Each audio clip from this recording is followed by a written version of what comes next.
జయశంకర్ భూపాలపల్లి జిల్లా వ్యాప్తంగా ఎడతెరపు లేకుండా కురుస్తున్న వర్షం కారణంగా సింగరేణి బొగ్గు ఉత్పత్తికి తీవ్ర విఘాతం ఏర్పడింది.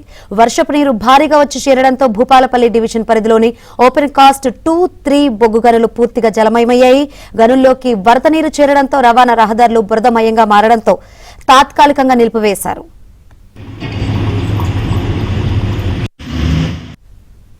ప్రతిరోజు జరిగే దాదాపు 6,000 టన్నుల బొగ్గు ఉత్పత్తి నిలిచిపోయింది. సుమారు 2 కోట్ల రూపాయల నష్టం వాటిల్లింది.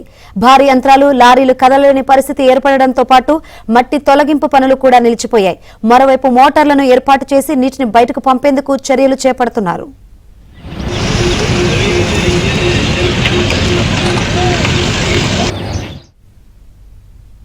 ములుగు జిల్లా వాజేడులో జాతీయ రహదారి 163లో ఇసుక వాగు బ్రిడ్జ్ వద్ద అప్రోచ్ రోడ్డు కొట్టుకుపోయింది.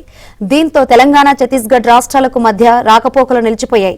చీకుపల్లి, గొల్లగూడెం మధ్య జాతీయ రహదారి 163పై ఇసుక వాగు బ్రిడ్జ్ నిర్మాణ పనులు పూర్తి కాలేదు. దీంతో తాత్కాలికంగా నిర్మించిన రోడ్డు రాత్రి కురిసిన భారీ వర్షానికి కొట్టుకుపోయింది.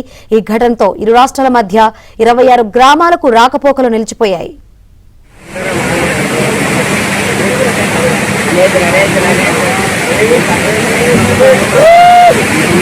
Gracias.